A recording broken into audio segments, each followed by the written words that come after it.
ዘር ወይም ያለ ዘር እንደ ንብና እንደ አሳ ይላሉ። እንደምንና እንደምን እንደ ንብና እንደ አሳ ማለት እኮ ይሄ እኮ ነው።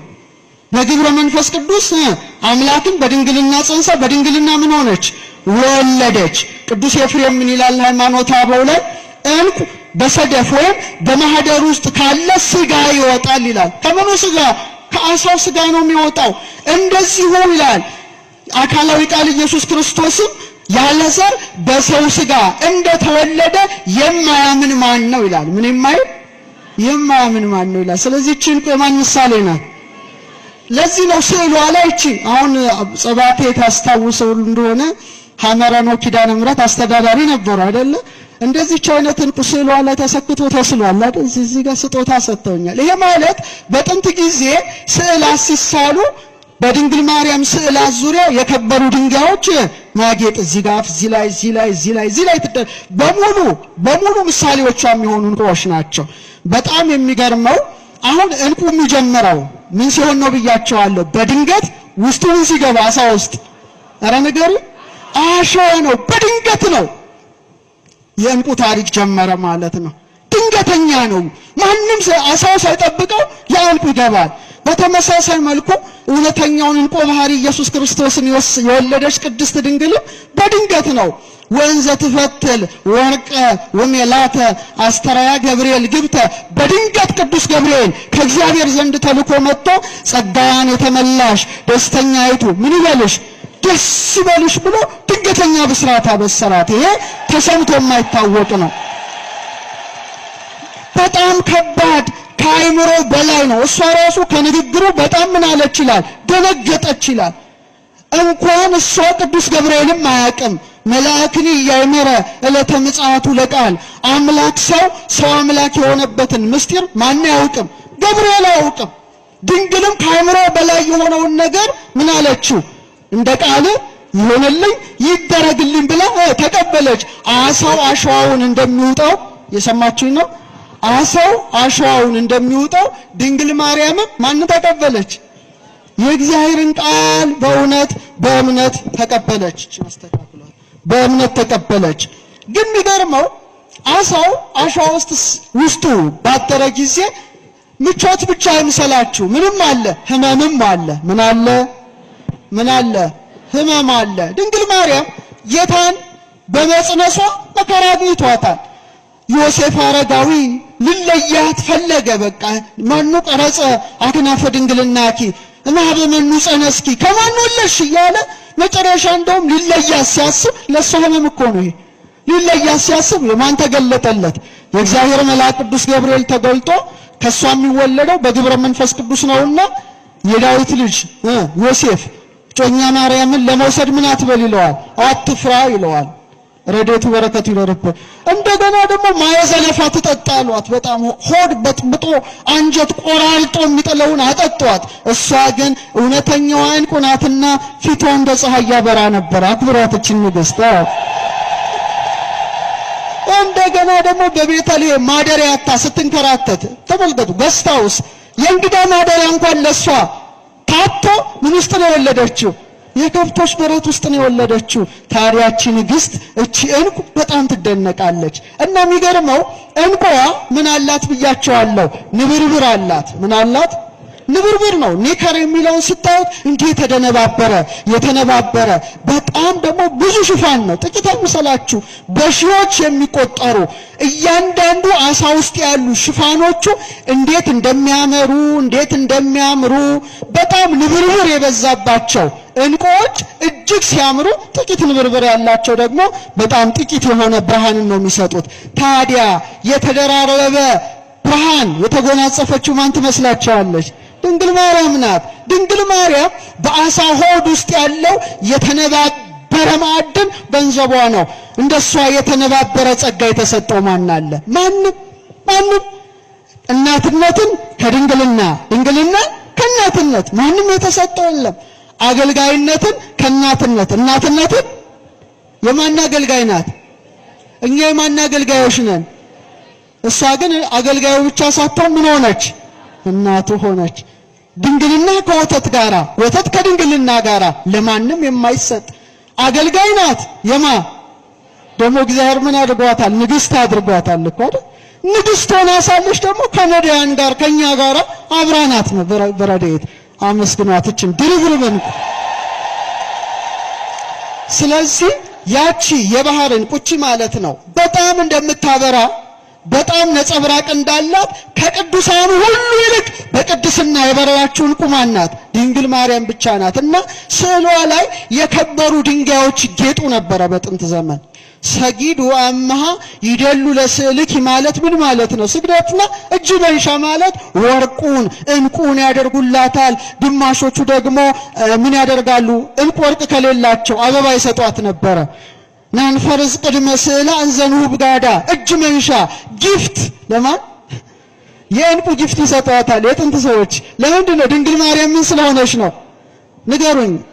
አቃቢተ ሕይወት የምትባል አቶስ ገዳም የምትገኘው ስዕለ ማርያም አቤት ያላት የማዕድን ብዛት!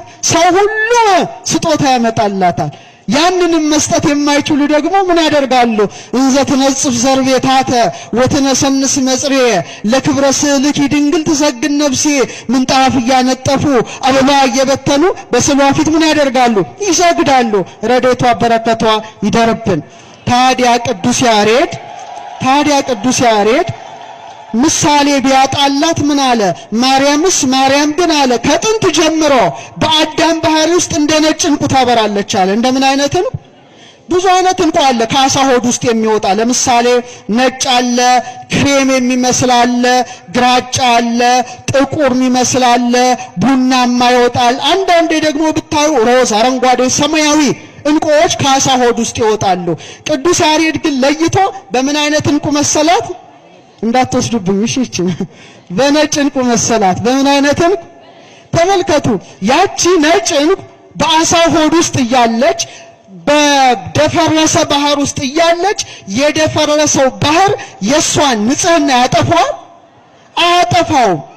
በተመሳሳይ መልኩ ምልአተ ኃጢአት ዓለምን ባደፈረሰበት ሰዓት ድንግል ማርያም ግን ቅንጣት ኃጢአት ሳይነካት በንጽህና በቅድስና ጸንታ እውነተኛውን ብርሃን ኢየሱስ ክርስቶስን ሰጥታ የብርሃን እናት ተባለች። እመብርሃን ሆተ ብርሃን አንቀጸ ብርሃን ተውላለች። እንግዲህ በጣም ይደንቃል። እና እቺ ዕንቁ ለዓመታት ያሬድ እንዳለው ለዓመታት በአሳ ሆድ ውስጥ ተሰውራ ትኖራለች። ድንግል ማርያም ሕይወቷ እንደዛ ነው። ግን ድንገት እቺ ተሰውራ አትቀርም። ከወጣች በኋላ ምን ትሆናለች? የነገስታት ምን ላይ? ዘውድ ላይ ትሰካለች። መጀመሪያ ምን ውስጥ ናት? አሳ ሆድ ውስጥ፣ ጸጥ ያለ አሳ ሆድ ውስጥ። ድንግል ማርያም ሕይወቷ ይሄ ነበረ እኮ የጸጥታ ሕይወት፣ የአርምሞ ሕይወት። ልክ በባህር ውስጥ ዕንቁ እንደምትኖር ከጫጫታ የተለየ ሕይወት። ድንግል ሆይ ይላል አንገታቸውን እንደሚያገዝፉ እንደ ዕብራውያን ሴቶች በዋዛ በፈዛዛ በቧልት ያደግሽ አይደለሽም። በንጽህና በቅድስና በቤተ መቅደስ ኖርሽ እንጂ ከዓለማዊ ጫጫታ የተለየች ዕንቁ ራሷን ሰውራ የአርምሞን ሕይወት የመረጠች ከሷ በቀር ማን ትገኛለች? ድንግል ሆይ የሚያታልሉ ጎልማሶች ያረጋጉሽ አይደለሽም። የሰማይ መላእክት ጎበኙሽ እንጂ እንደተነገረ ካህናት ሊቃነ ካህናት ምን አሉሽ? አመሰገኑሽ እንጂ አለች። ድንግል ማርያም የአርምሞን ሕይወት የዝምታን ሕይወት ስትመርጥ ትሑታንን ከፍ አድርጓል እንዳለች ጊዜው ሲደርስ ደግሞ የአምላክ እናት ሆነች። ክብር ይግባት እናታችን ነው። በቃ እቺ ዕንቁ በኋላ ነገስታት ዘውድ ላይ ነው የምትቀመጠው። በዓለም ውዱ ዕንቁ ታውቃላችሁ የማን ዕንቁ እንደሆነ? ህዳር 15 2018 እንደ ጎርጎሮሳዊ ዘመን ቀመር የፈረንሳይ ንግስት ነበረችና ሜሪ አንቶኔ የሷ ዕንቁ ጨረታ ላይ ቀረበ። ምን ላይ? ጄኔቫ ስዊዘርላንድ ጨረታ ላይ ወጥቶ የሚገርማችሁ 32 ሚሊዮን ዶላር ነው የተጫረተው። ሰማችሁ? ምን ያህል የከበረ ነው። ለዚህ ነው ጌታ ያለውን ሁሉ ሸጦ ዕንቁዋን ገዛት ይላል። እሷ ማን ናት? አካሏን አካል ባህሪዋን ባህሪ ያደረገ መድኃኔ ዓለም ነው። ነጋዴው መድኃኔ ዓለም ነው። ዕንቁዋ ድንግል ማርያም ናት። ገንዘቡ አደረጋት፣ እናቱ አደረጋት። ከዚህ የበለጠ ምን ነገር አለ? ስለዚህ ንግስታቱ በእንቁ ዘውድ እንደሚያጌጡ ድንግል ማርያም ደግሞ ልኬው ይህንን የሚመሳስሉ ከዋክብትን ምን አደረገች? ዘውድ ደፋች። ራዕይ 12 ላይ ያላነበባችሁም ቁጥር 1 ላይ ታላቅ ምልክት በሰማይ ታየ። ብእሲትን ትለብስ ፀሐይን ተጎናጽፋ ጨረቃን ከእግሮቿ በታች ተጫንታ በራሶቿስ ላይ ወዲህ በርዕሳኒ አክሊል ዘአሰርተ ኩሌቱ ከዋክብት እንደ ዕንቁ ፈርጥ ያሉ ልክ እንደዚህ ፈርጥ ያሉ 12 ከዋክብትን ደፍታ ድንግል ማርያም በሰማይ ታየች። እቺ ዕንቁ ክብር ይግባት ነው።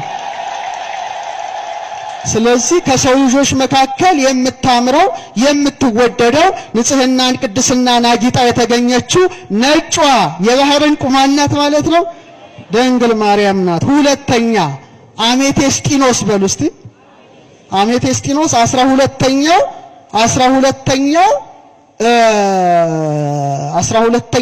የኢየሩሳሌም ሰማያዊት የታነጸበት ምንድነው? የከበረ ድንጋይ ነው። የከበረ ድንጋይ ነው እና አሜቴስጢኖስ በጣም ይገርማል። ይሄን ነገራችሁ ትምህርቴን አበቃለሁ። ከቃሉ ጋር ናችሁ? እሺ። አሜቴስጢኖስ አሮን በሚለብሰው ልብስ ላይ በሶስተኛ ተራ ይላል ያክንት ኬልቄዶን አሜቴስጢኖስ አድርግበት ይላል። ሶስት ነገሮች ማለት ነው። ያክንት አለ፣ አንድ ማዕድን ነው። ኬልቄዶን አለ፣ ሶስተኛው አሜቴስጢኖስ ይባላል። አሜቴስጢኖስ የግሪክ ቃል ነው። በግሪክ አሜቴስት ማለት ምን ማለት ነው? አልሰከረም ማለት ነው። ምን ማለት ነው? እነዚህ ማዕድን የመድኃኒትነት ግብር አላቸው። ስለዚህ አይምሮ የተቃወሰበትን ማከም ይችላሉ፣ ሰውን ከአይምሮ ህመም ይጠብቃሉ ተብሎ ስለሚታመን በተለይ ደግሞ አሜቴስጢኖስ የዚህ የመፈወስ አቅምና ኃይል ስላለው ጽርዓውያን ምን አሉት? አሜቴስት አሉት እና በእኛ ደግሞ አሜቴስጢኖስ ይባላል። ታዲያ አባ ጊዮርጊስ በአሜቴስጢኖስ ድንጋይ እመስልሻለሁ ይላታል። ማንን? ያ ከግራ መጋባት የተለየ እንደሆነ አሜቴስጢኖስ ንጹህ ልብን ይወክላል፣ ርቱ የሆነ እሳቤን ይወክላል፣ የውስጥ መረጋጋትን ይወክላል፣ ከሙስና ነፃ መሆንን ይወክላል። እነዚህ ሁሉ ግብራት በማን ላይ ይንጸባረቃሉ? በእመቤታችን ላይ ይንጸባረቃሉ። አሜቴስጢኖስ እንዴት እንደሚፈጠር ትንሽ ልንገራችሁና ከድንግል ማርያም ሕይወት ጋር ያለውን ትስስር ባጭሩ ላስቀምጥ። ምናልባት ጂኦሎጂስቶች አላችሁ ታውቃላችሁ እናንተ በስፋት አሜቴስጢኖስ እንግዲህ ጂኦዲስ በሚባል ክፍት ድንጋዮች ውስጥ የሚወጣ ማዕድን ነው። በጣም ማወቅ ያለብን ትልቅ ነገር ነውና ባዶ ቦታ ከሌለ አሜቴስጢኖስ ምን አይልም? አይወጣም። እየሰማችሁ ነው? ባዶ ቦታ ከሌለ አሜቴስጢኖስ ምን አይልም? አይወጣም። ስለዚህ ምን ይፈልጋል ማለት ነው? ባዶ ስፍራ ይፈልጋል። ምን ለመውጣት? ምን ለማግኘት?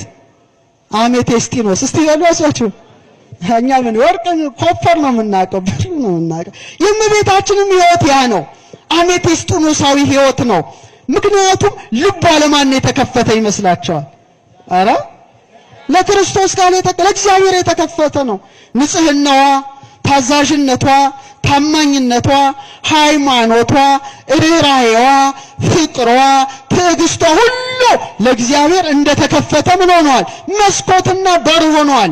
አሜቴስጢኖስ በተከፈተ ቦታ ላይ እንደሚወጣ ድንግል ማርያምም እውነተኛ ዕንቋ ድንግል ማርያምም ለእግዚአብሔር ምን ሆነች? የተከፈተ ሕይወት ነበራት። ለዚህ ነው አባ ጊዮርጊስ ዘጋስጫ ምን ይላታል? አሜቴስጢኖስ የሚባል የማዕድን አይነት አንቺ ነሽ። ኢያሰጲድ ሰርዲኖ ከሚባሉ ማዕድናት የተሰሩ ድንጋይ አንቺ ነሽ። አርጋኖን ላይ ነው። ይሄውም አለ አርአያ ምሳሌ ክፋት ነቀፋ ለማያገኘው የቅድስናሽ ጌጥ ነው አለ። አመስግናታችሁ አሜቴስጢኖሳችን። ከዛ ክፍት ቦታ ከፈለገ በኋላ በጣም የሚገርማችሁ ሞቅ ያለ በማዕድን የበለጸገ ውሃ ወደዛ ውስጥ ይፈሳል። እግዚአብሔር ስራው ድንቅ ነው። ይህን ሁሉ የሚያከናውነው እሱ ነው። ከዛ በኋላ አሜቴስጢኖስ መውጣት ይጀምራል። ምን አይነት ውሃ ይፈሳል አልኳችሁ? ለብ ያለ ሞቅ ያለ በማዕድን የበለጸገ ውሃ እዛ ድንጋይ ውስጥ ይገባል። ከዛ በኋላ አሜቴስጢኖስ መምጣት ይጀምራል። የድንግል ማርያም ሕይወት እኮ ተመሳሳይ ነው። ከእናቷ ማኅፀን ጀምሮ ማን ጠበቃት? ሙቀተ ጸጋን የሚሰጥ እግዚአብሔር መንፈስ ቅዱስ ጠበቃት።